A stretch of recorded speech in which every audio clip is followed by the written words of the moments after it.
Alalah, antik Alalak kenti, Hatay ili Reyhanlı ilçesi sınırları içerisinde yer almaktadır. Höyük yerleşiminin tapınaklar bölgesinde bulunması, imar tarihinin 4000-3000 yıl öncesine uzandığını düşündürmektedir.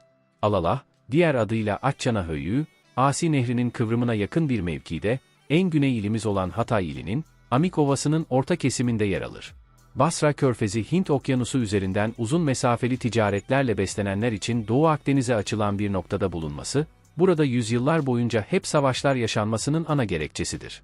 Bir nevi ekonomiler sıkıştığı zaman bu sıkışıklık hep savaş ile aşılmaya çalışılmıştır. Birçok unsurda bu savaş ekonomisinden beslenmektedir. Dolayısıyla üreticiler de savaş ekonomisinden maksimum faydalanma çabası içerisindedir. Limanlarını ele aldığımızda, limanlar günümüzde dahil olmak üzere her dönem çok önemli olmuştur. Çünkü limanlardan elde edilen vergi gelirleri her dönem ciddi rakamlara ulaşmıştır. Dolayısıyla limanları elinde tutabilen devletler buradan gelecek vergi gelirleriyle hazinelerini doldurmuşlardır. Örneğin, Hititlerin Ugarit limanını ele geçirmeleriyle birlikte elde edilen gelirler ile birkaç şehri onararak yeniden kurdukları, Hitit yazılı belgelerinden anlaşılmaktadır. Yani liman gelirleri o derece yüksektir ki, bu gelirler ile kentler yeniden onarılarak inşa edilebilmektedir. Bu coğrafya, tamamen iktisadi nedenlerle, güçlü devletlerin ideasında yatan yerleşim yerlerinden oluşmaktadır. Dolayısıyla aslında burada yaşayan yerel halkın ne olduğu, nasıl yaşadığı, hangi inanca sahip olduğu, hatta varlıklığının dahi asla önemsenmediğini, önemli olanın finansal getiri olduğunu görüyoruz. Bu bakış açısını M.Ö. 3000 yılın sonlarında kazanmış olduklarını ve M.Ö. 2000'de de bu bakış açısını olgunlaştırarak, sanki olması gereken bu bakış açısıymış gibi olağanlaştırıldığı dönemlerin başlangıcı ile karşılaşıyoruz. M.Ö. 3000'den itibaren ilk olarak, Ebla tabletlerindeki metinlerde Alalah ismine rastlıyoruz. Tabletlerde Alalah'ın yanı sıra ismi sıklıkla Açana olarak da geçmektedir. İlerleyen süreçte, Hitit metinlerine de girecek olan Alalah'ta bulunan 2 tane arşiv niteliğinde yazılı belgelerin olduğu yerde, yerleşimin adının Alalah olduğunu gösteren belgelerle karşılaşıyoruz. Alalah stratejik olarak tampon bölge pozisyonundadır.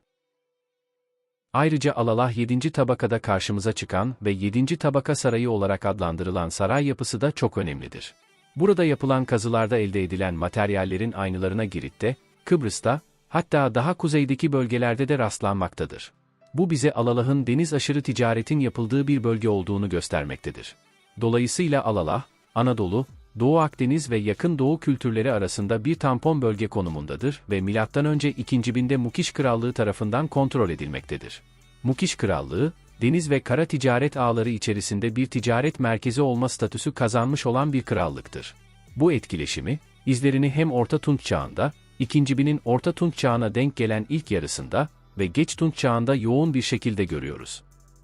Kentin Asi Nehri'nin kenarında yer alması da ayrıca çok önemlidir.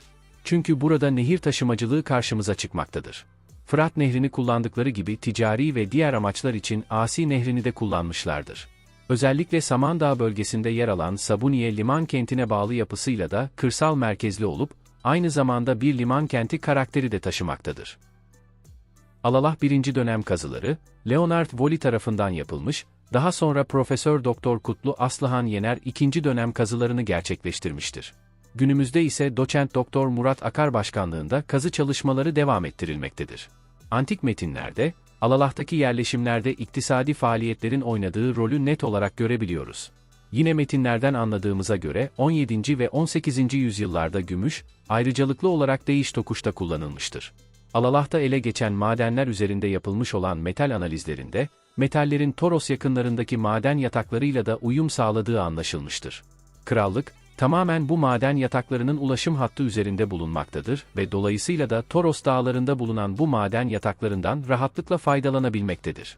Ayrıca maden sahalarının yanı sıra Amanos dağlarında bulunan sedir ormanları da Güney Mezopotamya'ya kadarki kesime hitap etmektedir. Sedir ağaçları, saraylar gibi büyük kamu yapıları inşa edilirken, bölgede bulunan tüm kent devletleri tarafından kesilerek kullanılabilmektedir. Bu açıdan bakıldığında sedir ormanlarının da yaşamsal önemi olduğunu anlayabiliyoruz. Bunun yanı sıra Alalah, 2000'de Anadolu ve Doğu Akdeniz koridoru üzerinden, ki bu koridor M.Ö. 3000'in son çeyreğinden itibaren net bir pozisyon kazanmıştır, standartlaşmış bir ticaret yolu haline gelmiş ve özellikle zeytinyağı, şarap gibi değerli sıvıların ticaretinin yapıldığı bir merkez haline dönüşmüştür. Metal, ahşap gibi mamullerin ticareti ve tarımsal zenginliği de göz önüne alındığında Mukiş Krallığı'nın ticaret potansiyeliyle M.Ö. 2000 ticaret dinamiği içerisinde önemli bir yere sahip olmuştur.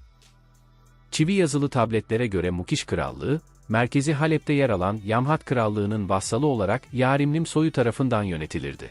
Krallık ayakta kaldığı 800 yıllık dönem içerisinde ovanın ekonomik ve yönetimsel idaresini elinde tutmuş olsa da başkent Alalah, her döneminde saldırılar ve yağmalara maruz kalmış, birçok kez yakılıp yıkılmıştır. Ayrıca metinlerde geçen Hurri şahıs isimleri, kentte gelişen bir Hurrileşme süreci olduğuna dair kanıtlar da sunmaktadır.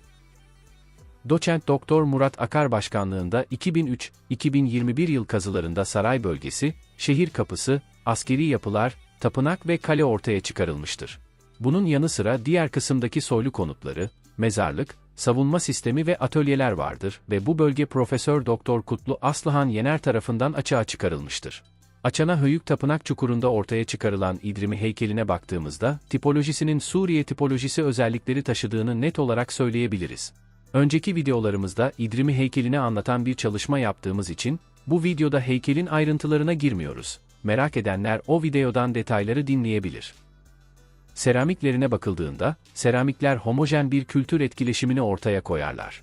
Amik Kilikya boyalıları olarak bilinen ve Orta Tunç çağının karakteristik grubu haline gelen çanak çömlekler, Kuzey Suriye'den Kilikya'ya kadar geniş bir coğrafyada yaygın olarak kullanılmıştır. Bu seramik grubu, Doğu'da habur malları olarak tanımlanmasına rağmen her iki grupta görülen ortak öğeler, Orta Tunç çağı etkileşim ve ticaret ağlarının yarattığı ortak öğeleri ve ortak estetik üslubu yansıtmaktadır. Ve Orta Tunç ve Geç Tunç çağı boyunca popülerliğini korumuştur. Kilikya boyalı seramikleri kahverengi ve kırmızı geometrik desenli sürahi ve testilerdir. Kültepe gibi Orta Anadolu ticaret merkezlerinde de ele geçirilen Amik Kilikya seramik grubuna ait örnekler, M.Ö. 18. ve 17. yüzyıllarda, Kuzey Suriye ve Anadolu arasında gelişen ticaret hattına dair kanıtlar sunmaktadır. Bu grup eser ayrıca Kilikya'da Tarsus ve Kinet Höyük gibi kıyı yerleşmelerinde de ele geçmiştir. Kilikya boyalıları, kahverengi ve kırmızı, geometrik desenlerle süslü, sürahi ve testiler olarak tanımlanır. Habur çanak çömleği ise coğrafi işareti Kuzey Suriye ile Yukarı Dicle Vadisi düzlükleridir. Orta Tunç çağı için belirleyici, tarihleyici bir rol üstlenir.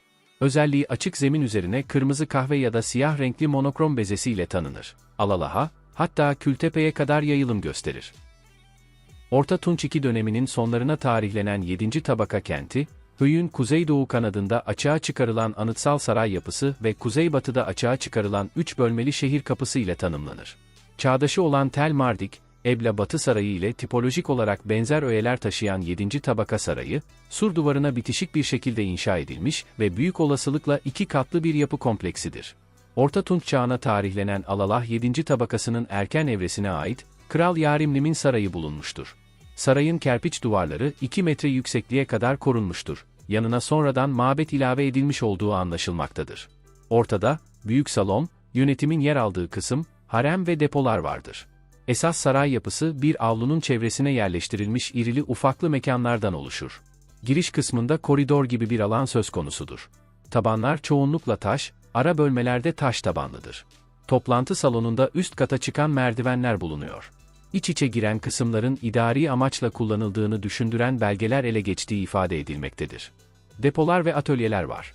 18 nolu odada küvet ele geçtiğinden ve suyun biriktiği çukur olduğundan banyo odası olabileceği düşünülmektedir. Yarimlim hanedanlığına ev sahipliği yapmış Alalah'ın 7. tabaka sarayında bulunan, boyları 1,60 metre fil dişleri ve fil dişi işçiliğine işaret eden atölyelerin varlığı, kentin bu ustalık gerektiren zanaat üzerinde etkin bir rol oynadığına dair kanıtlar sunmaktadır. Sir Leonard Woolley tarafından yapılan ilk kazılarda bulunmuş çok sayıdaki fil dişi işlemeler, Kültepe ve Acemhöyük gibi önemli ticaret merkezlerinde bulunan fil dişi işlemeleriyle de ortak üsluplar taşımaktadır. M.Ö. 17. yüzyıl, Orta Tunç çağının sonlarına doğru gelişen deniz ticareti ve uzak kültürler arası etkileşimin en güzel örneklerinden biri ise Alalah 7. tabaka sarayının 4, 11, 12, 13 nolu odalarında muhtemelen yangınla çöken üst katında yer alan, Yarimlim'in büyük salonunun duvarlarını süsleyen fresklerdir. 1940'lı yıllarda açığa çıkarılan kerpiç yapının şiddetli bir yangına maruz kalmasıyla, koruna gelen binanın molozları içerisinde bulunan fresk parçaları, Minos üsluplu olup, Ege Denizi'nde Santorini adasında yer alan, Akrotiri kenti freskleri ile ortak özellikler taşımaktadır. Ayrıca Knossos Sarayı'ndaki gibi ağaç, dalgalanan otlar ile başı üzerinde çift başlı baltanın betimlendiği boğa sahneleri içerir. Birbirine bu kadar uzak iki kültürün mekan ve estetik kavramları içinde eş özellikler göstermesi, uzak kültürler arasında gelişen etkileşime dair şaşırtıcı bir örnektir. Etkileşim sürecinin krallar arasında hediye değiş tokuşu kapsamında, Minoslu sanatkarların Mukiş kralına sundukları bir hediye olarak görülebileceği gibi, Minoslu sanatkarın deniz yolculuğu sonrası Mukiş krallığına varışını ve zanaatını bir ticarete dönüştürdüğünü de göz ardı etmemek gerekir. Burada önemli olan nokta, uzak iki kültürün etkileşime girmiş olmasıdır ki, bu sürecin ticaret eylemi ile birlikte sınırları genişleyen, deniz ve kara yolları üzerinden gerçekleştiğini düşünmek gerekmektedir. Minos, Anadolu, Suriye arasındaki kültürel bağlantıyı gösteren törensel aktivite boğa atlama oyunlarıdır. Bu etkileşim, kültürler arası ortak eğlence ve tören kavramlarının oluşmasını sağlamıştır. Hitit kralı 1. Hattuşili'nin, Kuzey Suriye seferleri ile birlikte Alalah 7. Tabaka şehrinin yakılıp yıkılması ve ardından Yamhat krallığının çökertilmesi ile birlikte, Kuzey Suriye politik dengesizliklerin ve iç isyanların başladığı bir döneme girer. Anıtsal mimarinin ortadan kalktığı Alalah 7. Tabakada ise, Kıbrıs ile güçlü ticaret ilişkilerinin geliştiğini gösteren çok sayıda ithal Kıbrıs malı çanak çömlek mevcuttur.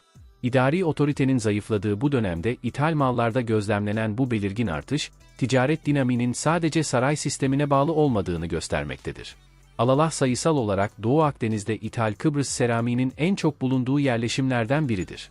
Hattuşili'nin işgali sırasında, Alalah 7. Tabaka Sarayı'nın tahrip edildiği kabul edilir. Geç Tunç Çağı'nın bir döneminde Mukiş Krallığı Mitanni Krallığı'na bağlıydı. Bu dönemin kralı İdrimi'ydi. İdrimi, 1. Şuppiluliuma'nın Suriye seferi sırasında Alalah'ı ele geçirmesine kadar yönetimdeydi. Alalah bundan sonra Hititli valilerce yönetildi. Kısaca Hitit kralı Hattuşili'nin, Asi Nehri üzerindeki Alalak şehrini fethetmesinden bahsederek videoyu sonlandıracağız. 1. Hattuşili'nin daha önce videosunu yaparak anlattığımız, ölüm döşeğinde yazdırdığı siyasal içerikli vasiyetnamesinden, kendisinden sonra tahta geçecek bir veliaht saptamada birçok sorunla karşılaştığını öğreniyoruz. Aynı belgede, 1. Hattuşili'den önceki Kuşşara krallarının da benzer problemlerle uğraştıklarından söz edilir. Kral veliaht olarak torunu 1. Murşili'yi atayarak, onun iyi yetiştirilmesini, korunup kollanmasını da vasiyet eder. 1. Hattuşili'nin ilk Hitit büyük kralı sayılmasının nedeni, onun Anadolu sınırları dışına taşan yayılımcı bir politika izlemesidir. Bu kraldan sonra başa gelenler de onun koyduğu, Kuzey Suriye'yi elde tutma hedefini benimsemişlerdi. Kendisi Hatay Amikovası'na, Murşili Halep'e ve Babil'e ulaşmıştır. Ancak Babil başarısı kısa sürmüştür. Hitit ordusu uzun ikmal yolu nedeniyle fethettiği Babil'de fazla kalamamış, elde ettiği ganimetleri dahi yollarda bırakarak Anadolu'ya geri çekilmiştir. Babil'i de Kassitlere bırakmıştır.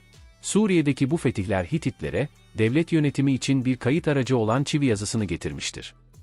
Orta ve Geç Tunç Çağı'nda Mukiş Krallığı'nın başkenti olan Alalah'tan kısaca söz ettiğimiz videoyu burada sonlandırıyoruz. Videoları beğenerek, kanalımıza abone olmayı unutmayın. Yeni konular ve yeni videolarda görüşmek dileğiyle, esen kalın.